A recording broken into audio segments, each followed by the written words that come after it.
मैं विनोद बंसल साहब आपसे रिएक्शन लेना चाहूंगा। जितनी बातें यहां पर राजकुमार भाटी जी ने कही कि ये नफरत फैलाने की कोशिश की जा रही है, ये बजरंग दल के लोग चले जाते हैं, किसी बर्थडे पार्टी में कोई मुस्लिम आ गया उसको पीट देते हैं, जय श्री राम का नारा लगाओ, भारत माता की जय बोलो, नहीं बोलेगा तो पीट देते हैं। ऐसी कई घटनाएं घटी हैं। जी, सबसे पहले तो मैं निवेदन करूंगा आपसे कि आप एक जिम्मेदार अपने पत्रकार और एक नेशनल चैनल पर बैठे हैं, राम को इस तरह की बकवास करके कोई भी नमाजवादी चला जाएगा, मुझे बर्दाश्त नहीं होगा। देखिए, एक तो राम को इमाम कहना ये बहुत ही आपत्तिजनक है, और दूसरी बात राम को गुंडा कहना, ये इन्होंने गुंडागर्दी शब्द का प्रयोग राम के लिए किया, ये इससे बड़ा घृणित काम कोई नहीं हो सकता। राम को किसने गुंडा नहीं कहा यहाँ पर? लेकिन मैं राम को किसने कहा यहाँ पर? राम को किसने गुंडा कहा? किसी ने नहीं कहा राम के नाम गुंडागर्दी करते हैं, क्या मतलब उनका? सुन रहे हो? ये गलत बात है बिल्कुल, मैं सहन नहीं कर सकता। अगर आप मुझे बैठाना तो बैठाइए, नहीं मैं भले चले जाऊंगा आपको। तो मैं राम को किसने गुंडा कहा? राम को किसी ने यहाँ पर गुंडा नहीं कहा।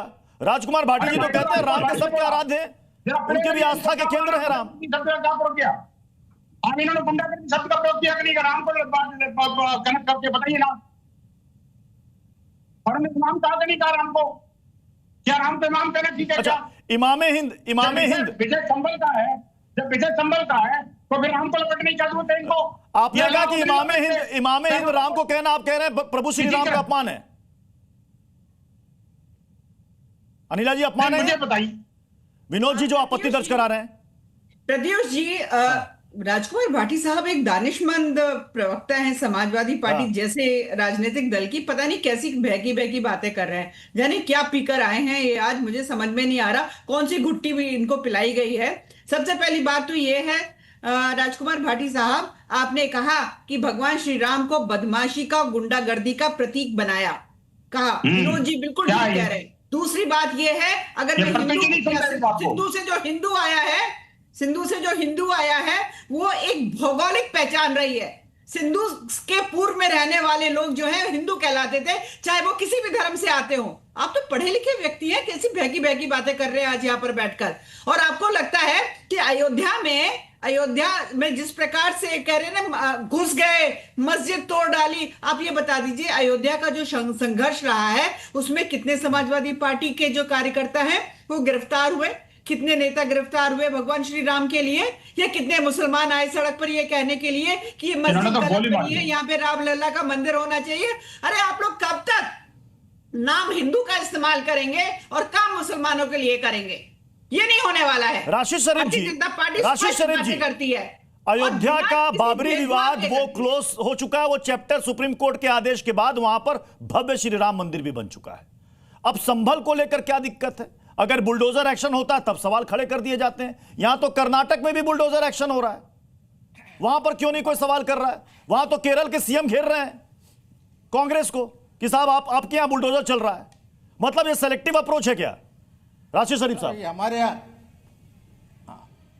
नहीं सर, बाबरी मस्जिद का सर अरे बाबरी मस्जिद कहीं नहीं है, वो दूसरे तौर पे। बोलिए राशिद जी, बोलिए। वो बाबरी ढाका, राशिद शरीफ साहब बोले, हम सुन रहे हैं। सर ये बाबरी मस्जिद का इशू तो खत्म नहीं हुआ सर, जब तक मुसलमान है जब तक दोहराते रहेंगे। खत्म हो गया। आपको एक बात बोलूंगा, मुसलमान भी खत्म हो जाएंगे। बोल रहे हैं आप, एक मिनट सुनिए विनोद बंसल, एक मिनट सुन बाबा, अरे सुन बाबा, एक मिनट विनोद, मैं हमारे भाटिया जी को बोलना चाहूंगा, रिक्वेस्ट करना चाहूंगा सब। अरे सुन भाई, भाटिया जी से बात करना चाह रहा हूं मैं। भाटिया जी, जैसा विनोद बंसल जैसा हमारी बहन जो बता रहे ना, हिंदुओं को मारो, हिंदुओं को काटो, वो नहीं बोलना, हिंदू मार रहे वो भी नहीं बोलना, क्रिश्चियनों को मारेंगे वो भी नहीं बोलना, जितना जुल्म हो रहा है उसके बारे में जिक्र भी नहीं करना।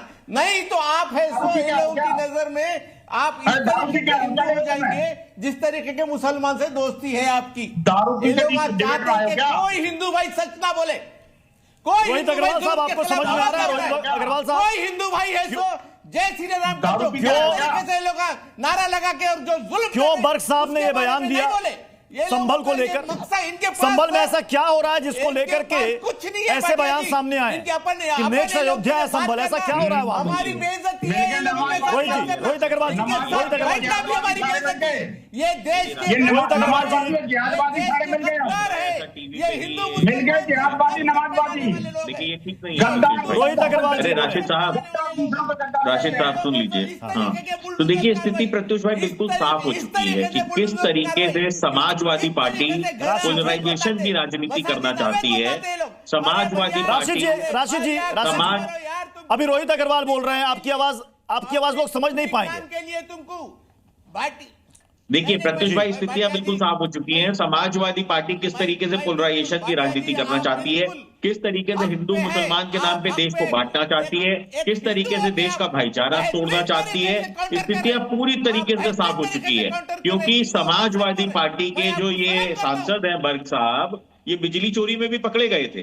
पूरे गांव में बिजली बांट रहे थे, जो पैसा ले रहे थे एक ही कनेक्शन लेके, ये वही बिजली चोर हैं जो भी पकड़े गए थे। अब उनको पता है वोट तो देने वाली नहीं है जनता, स्थितियां साफ हो चुकी है, जनता इनको पूरी तरीके से नकार चुकी है। तो ये ढूंढते हैं हिंदू मुस्लिम के अंदर कहीं कुछ रास्ता ढूंढ लें, मुसलमानों के रहमुना दिखा के अपने आप को कि हम मुसलमानों के रहमुना हैं और शायद हम कुछ वोट पा जाएं तो और कुछ सीटें पा जाएं ताकि ये राजनीति के अंदर बने रहे।